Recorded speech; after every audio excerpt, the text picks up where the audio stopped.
Good morning, dolls, and welcome to Little Gretchen's workshop. So today I found a fulfillment list for the rooming house. It was done by the ladies that do the inventory for the guests in the rooming house, and they need more pillows. So I figured I would just jump in here to assist to make sure all the guests that have just arrived at the rooming house have adequate pillows so that everyone can get a good night's sleep. So I have this fabric. I've had it for quite some time. It's red and white stripe. It kind of looks like cotton ticking to me, and I think it'd be perfect to make pillows with. Now, it's a little bit bright, so some of the pillows I'm going to make with the right side and some I'm going to make with the wrong side to make them look as though they're older and maybe a little faded. So there'll be a mix of new and old looking pillows. Now, some of the pillows in this video I hand stitched, and other ones I just went ahead and made them with the tacky glue. They can be done either way, dolls. It works really well when you use the tacky glue. But for some reason today I just wanted to stitch a few of them up. So either technique works really, really well.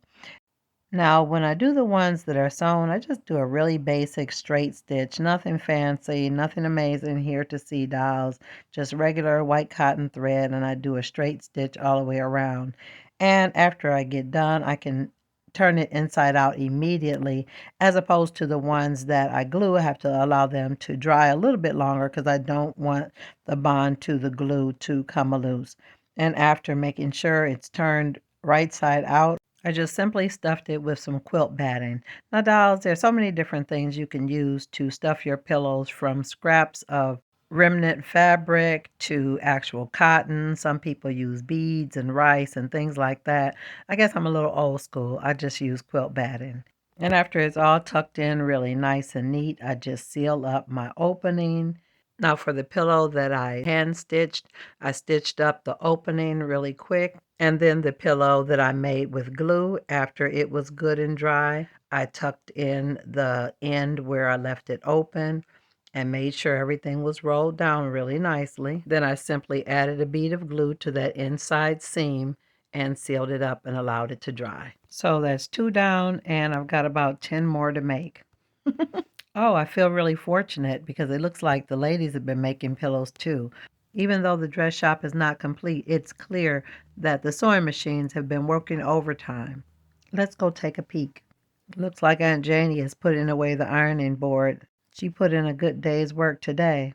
And there's Aunt Bess in the showroom. That's odd. She wasn't at the house at all when Marguerite's family was introduced to everyone. I wonder why she wasn't there. As I continued to listen, Isabel and Lillian began to question Aunt Bess regarding her absence during the introductions. They expected her to come in and meet Marguerite's family, especially since she was so interested in making sure that Marguerite and Sadi conducted themselves appropriately. They expected her to be one of the first people to want to meet Marguerite's family in person, and Bess admitted she was disappointed that Marguerite and Sadi were getting married. Lillian scolded her and told her that was a horrible thing to say. At that point, Isabel and Aunt Janie continued to work to put things away and try to sort things out, while Lillian had a private conversation with Aunt Bess upstairs.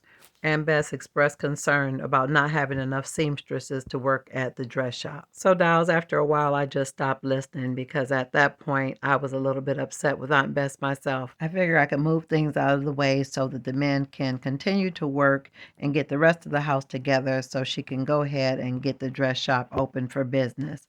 So I'm just kind of putting things in order because some things are actually for the showroom and other things actually will go into the actual sewing room, which is the room that Aunt Bess and Aunt Janie are currently sleeping in until the 3rd floor is complete. So here I'm just trying to clear a pathway and kind of push things to the side and just keep only the things that belong in the showroom on the 1st floor. Now, dolls, at this point, I'm just allowing you to watch me play.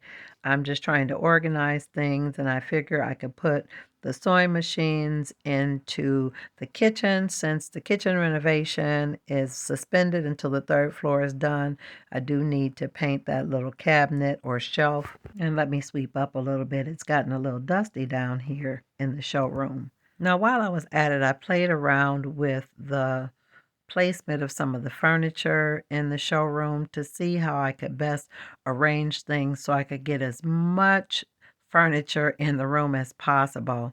And I opted to keep the big cabinet on the wall that's under the steps, and I think I'll put that smaller cabinet on that wall. I do have the two mirrors. I have the bird cage.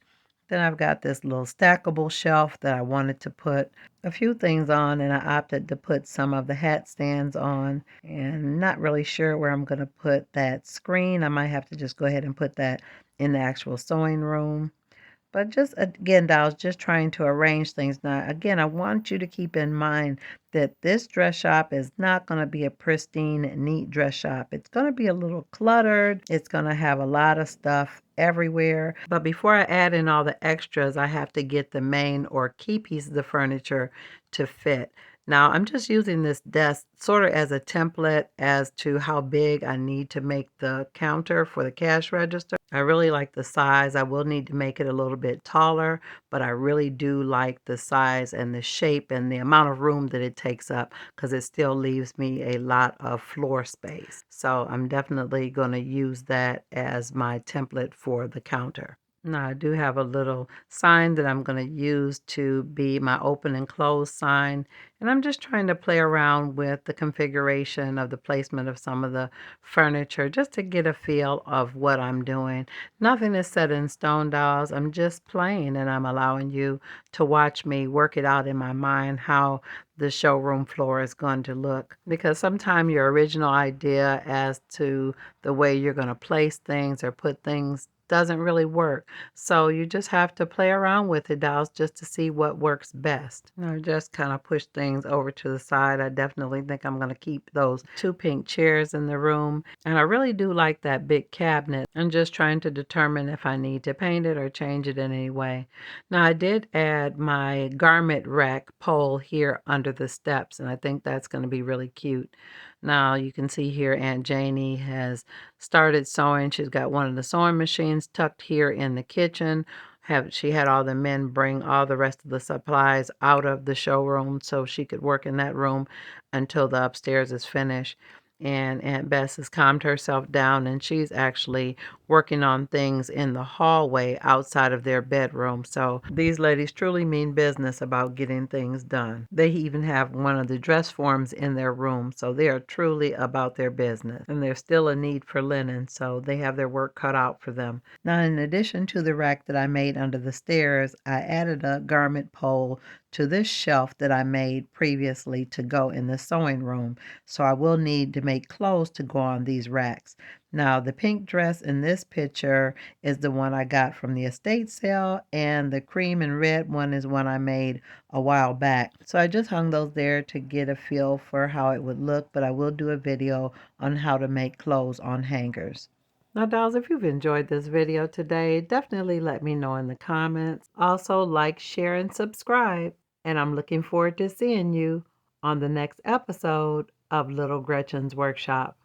Bye-bye now, dolls.